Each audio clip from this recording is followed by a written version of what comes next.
United States leading by 8 points at halftime, a 33-14 third quarter, 10 minutes away from a return trip to the gold medal game against Lithuania. We saw Rudy Gay go back toward the locker room after taking that elbow to the mouth, and he'll be checked out. But I think it was Anthony Davis yesterday when asked about how would he grade Team USA through the first 7 games. He said, "I give us a B." Do you agree with Davis's? Yes, yes. And a B is pretty good for a team with this kind of firepower. It's always easy to nitpick, especially as a coach. And Coach K's done a really good job of accentuating this team's positives. And let's face it, you don't have the practice time to kind of create the continuity offenses that some of these teams play with. But guess what?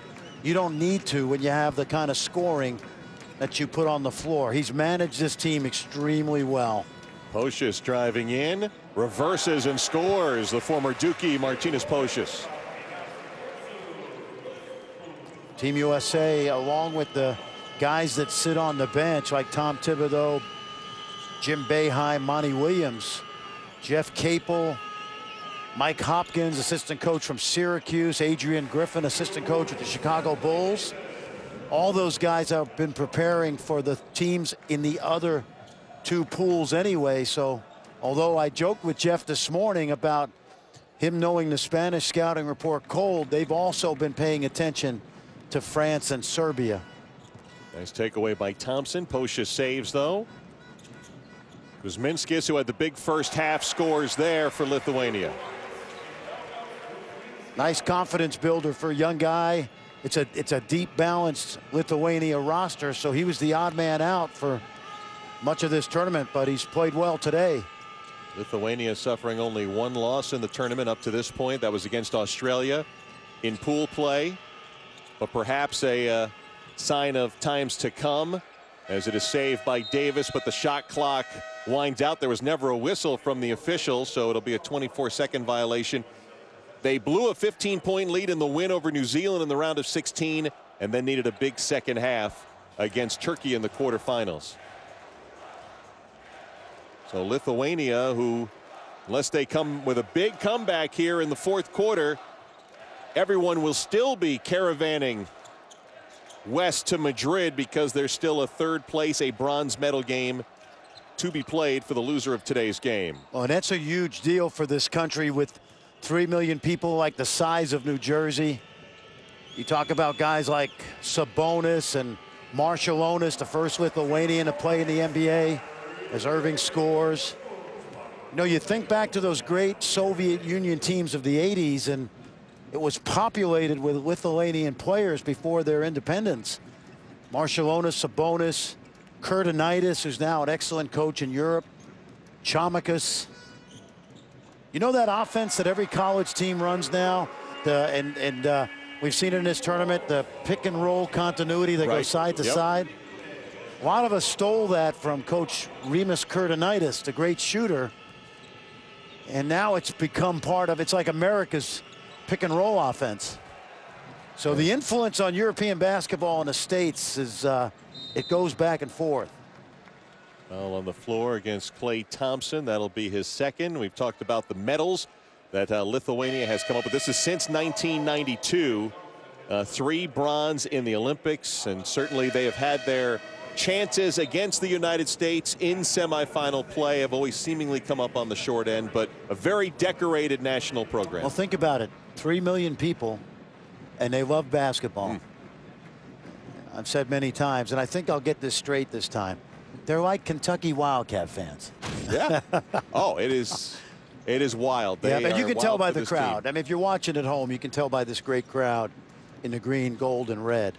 And of course, in Lithuania, the local tip time was 9 o'clock. In Vilnius, it was 10 o'clock. I'm sure everybody still very much awake as Curry is found on his way toward the basket.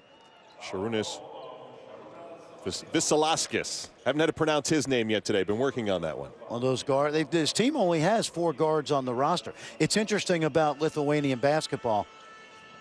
The great Šarūnas Jasikevičius, who played for Gary Williams at Maryland and then had a long career in Europe, is the last great point guard in Lithuania, and it's not a position that they developed quite well, quite frankly. Kyrie Irving continuing his steady play throughout this tournament. So for a small country with so many quality players, as we watch year in and year out in these various competitions, no great point guard play. Even Kalnietis was a shooting guard who developed into a point guard. Jonas Kozlowskis, the head coach, and look at this. Kyrie Irving, just side to side, behind the back, crossover. Vasilevskiis had no chance on that one. You know, in all these games, I can't really think of a game where Kyrie has played that poorly. You know, Kyrie has been either average to exceptional, and more often than not, he's been very, very good. Curry trying to find Davis, goes out of bounds with 6:01 to go. United States, huge third quarter led by James Harden, putting them in position to get back to the gold medal game. For whatever reason, it has been very hard to win back-to-back FIBA World Championships, as it was known, now the World Cup. Only 2 nations have ever done it.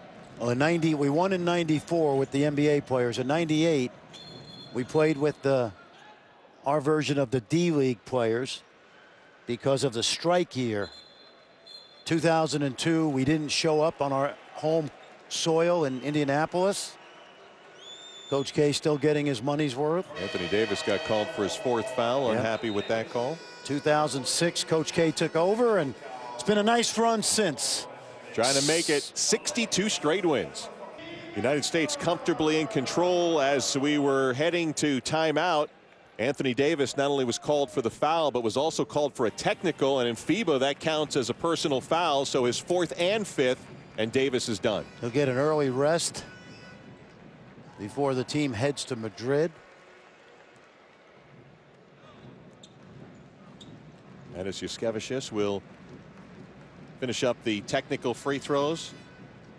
United States has been cruising in this tournament. The closest game they played was the 21-point win over Turkey. And we had to send the researchers scrambling to figure out if any team in FIBA World Championship World Cup history has won every game by at least 20 points. They've done it through the first 7. They're in position here on this 8th and would have a chance to go through the entire tournament. Here's Irving. Great spin move and basket. Kyrie Irving showing off his array of moves here in the 4th quarter. Outstanding in the open court, and we've really seen him hone that jump shot as well. What a fun year it's going to be for Kyrie Irving in Cleveland. 13 points for Irving. Good to see him moving well, too. Remember the hip injury late against Ukraine, and kind of landed on it again in the quarterfinals. 5 minutes to go, wrapping up a stay in Barcelona for the United States, which of course holds so much history for Team USA, dating back to the Dream Team. As Cousins scores, I had forgotten that the Dream Team in 1992 played Lithuania in the semifinals. Now they beat them by 51 points. Yep.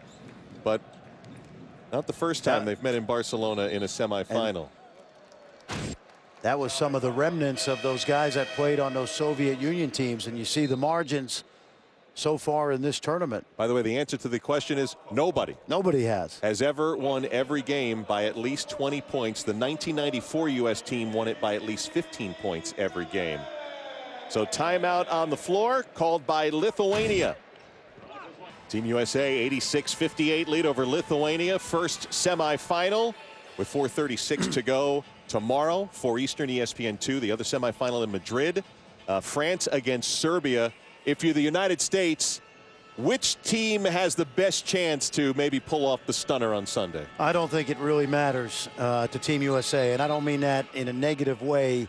Their opponent is going to be themselves, and their focus on whoever they play, which will be a quality team with good players. Both are well coached. Coach Collet, the French coach, did a masterful job yesterday. And you know what? Sasha Djordjevic, the job he did in Serbia, you know, winning that game over Brazil was masterful too. So, but for Team USA, it's not going to really matter. It's about their focus and their ability to come out and play with intensity. And you see the brackets. You know, obviously Serbia has Teodosic, an outstanding guard.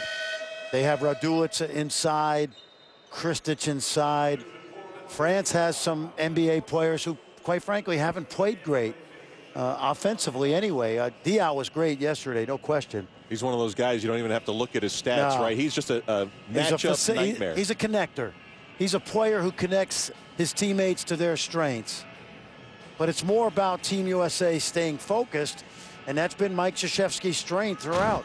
So don't forget, second semi from Madrid tomorrow, 4 Eastern on ESPN2, France and Serbia.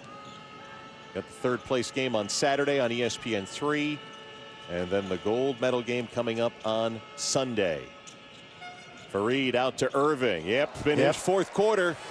Was Harden in the third, and Kyrie Irving finishing off Lithuania here in the fourth. He's got 16, 9 in the fourth. A sharp ball movement right there. Steph Curry, one of the most creative guards in the NBA, used that dribble to freeze the defender, get in the lane, dropped it to Farid. Farid kicked it out.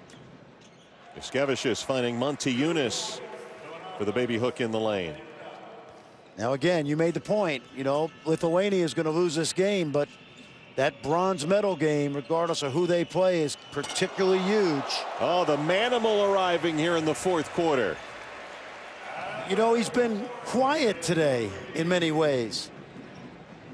He's a guy that I think, along with Anthony Davis, those two guys are going to be considered, I think, as MVP candidates in this tournament. Maybe James Harden as well. My favorite is Farid because of the energy he's brought to this team from the very beginning of the tournament. That'll do it for DeMarcus Cousins, picking up his 5th foul. So Cousins and Davis both disqualified. Another look at that Kenneth Farid jam. Yeah, we're getting to that point of the tournament where you start thinking about most valuable player, and it's always hard if the United States finishes off gold in a game where they've got so many guys helping out to see who stood out. You came into this game today, Davis and Farid had led this team in scoring and rebounding. But I really think Farid's energy has been something that has ignited his teammates. Now, Anthony Davis is on the verge of being one of the 5 or 6 best players in the world coming out of this tournament at 21 years old. So, but I just like what Farid has done for this team, particularly in light of the fact that so many people gave him no chance to make the team prior to the training camp in July in Las Vegas. That's a great story, and he's shot 70% from the field, which is a huge number. The offensive rebounds have been key. We dug up the stat that on own misses, this was coming into today's game, on United States own missed field goal attempts, 42% were rebounded by the United States. That's an astounding number. That is an excellent number. If you're in the 30% range, it's great. 42 is enormous. DeRozan in the corner to Curry for 3. Never doubt the ability of this team to score, as ugly as it may be for a half. Well, He's got it was. 13. Yep, you're right. And they always seem to find their groove. And these are guys that are tough shot makers night in, night out in the NBA. As Valanciunas gets fouled, coverage of the WNBA Finals continues tomorrow, ESPN2, 8 Eastern, presented by Boost Mobile.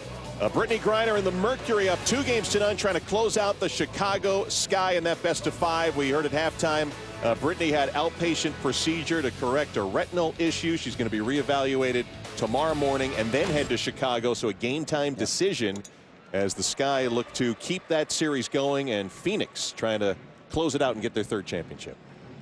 See those tie-dyed shirts? You think back to the '92 Olympics. That's right. My buddy Donnie Nelson, the president of the Dallas Mavericks, was an integral part of Lithuania basketball back then. And remember the Grateful Dead, they raised money by selling those tie-dye t-shirts. Yeah, so that they could support the Lithuanian team on the trip to Barcelona.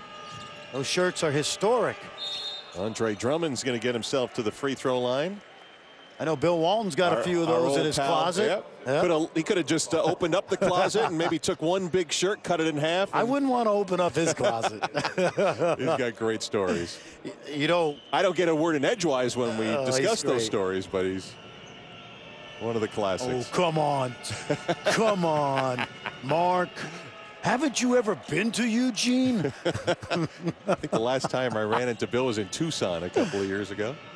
You know, the question as to whether Spain's big men could be guarded was answered by Rudy Gobert yesterday, a basically third-string center in the NBA. These two young guys, and you throw in Cousins as well, Davis and Fareed, to me, they set the tone for Team USA from the very start of the exhibition tour.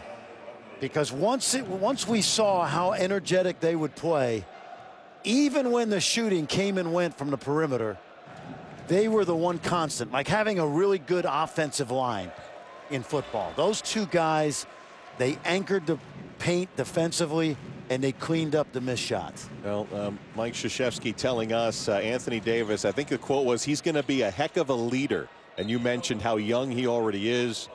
And they're hoping for a lot of promise in New Orleans with the Pelicans coming up. With training camp really just a few weeks away. That's a good front line. Ryan Anderson is healthy. When he's on his game, he's a tremendous stretch four. We saw what Asik can do defensively. Backcourt's got to get healthy. Drew Holiday, Gordon, Evans. Plumlee with the sweeping hook, chases down his own miss and gets fouled. And you can see Coach K, good job Mason. He's got a number of former players on the floor today. Mason Plumlee, of course, Kyrie Irving, Martinez Pocius over on the Lithuanian side, as Coach K is going to head into his 35th season at Duke. Amazing. Going to cross 1,000 wins this year. Yep. They are going to be, you talk about Duke's front line with Jahlil Okafor, Justice Winslow. Both of those guys have played a lot of international basketball already. Tyus Jones, Quinn Cook back. Outstanding point guard. Lots of depth. The third Plumlee. That's right. You know, Marshall. We've already had Miles, Mason, and now Marshall still at Duke. Yep. Fouls on Valanciunas, his second. And Plumlee, who was on the select roster in Las Vegas when this whole journey began. It's going to be hard to replace Mike Krzyzewski. They will. But you think of the job he's done since 2006, along with Jerry Colangelo. 73-1. It'll be 74-1 about a minute 49 from now. They lost to Greece in the semis. How about Drummond, after missing two, chased it down but out of bounds, and here's what Coach K's done. Yeah, you know, and not only the great coaching record and history, but the fact that he's a West Point grad. He's selfless service to your country is something that's been in his DNA. And to represent the United States the way his teams have in recent years, with pride, with respect for opponents. There was a stretch about 10 years ago, Mark, when I would go overseas and I was embarrassed in some ways to talk about USA basketball. Really, it got to a low point. Now, even when we beat people by 30, you got players having a respect for the way the game is played around the world, and that's something that's healthy. You know, nobody likes the United States winning all the time, but that's okay with me.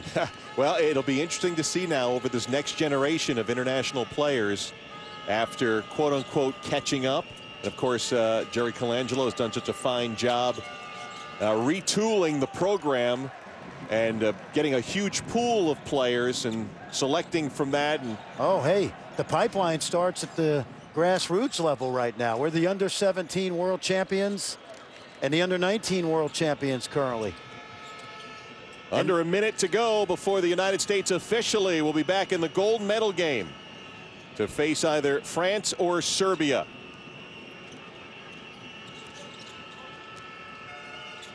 Irving on the fall away, hits again.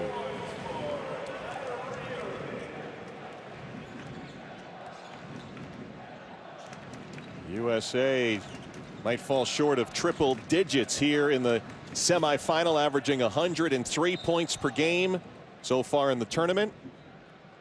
But Fran, 28 seconds to go, and now they'll make their way to Madrid, where tomorrow they will find out who they will face, either France or Serbia, in what should be an entertaining game.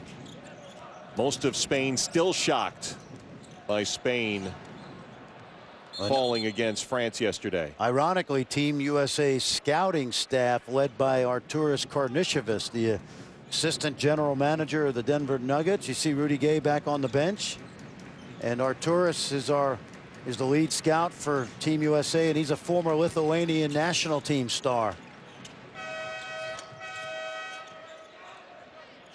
14 seconds to go. The shot clock is off. James Harden led the way today with 16 points. Not bad for a guy who was scoreless at halftime, which is kind of a microcosm of how they played. And the United States advancing to the gold medal game. There you see Marty Pocius and his former college coach embracing. Healthy respect both ways. Team USA knew that Lithuania, a physical, chippy, experienced team, would give them some trouble. They did for a half. And then the explosiveness of Team USA in that third quarter, sort of a recurring theme throughout FIBA World Cup for Team USA, was the difference. So the travel day, and then they'll all be at, oh, we got some extracurriculars here as we come off the court. One of the Lavrinovich twins, and I don't know if it was DeMarcus Cousins, and now look at Coach K getting right in the middle of everything, and Kenneth Fareed trying to bring Coach K away. Wow, not something we normally see at the international events. That's what happens. You know what Klay Thompson said at halftime, right? Two teams fighting for a medal. Two teams went after each other. Part of competition. So tempers running high as the U.S. and Lithuania have completed. The U.S. into the gold medal game on Sunday. Up next, around the horn for Fran Fraschilla. I'm Mark Kestisher. We thank you for watching. This has been a presentation of ESPN, the worldwide leader in sports.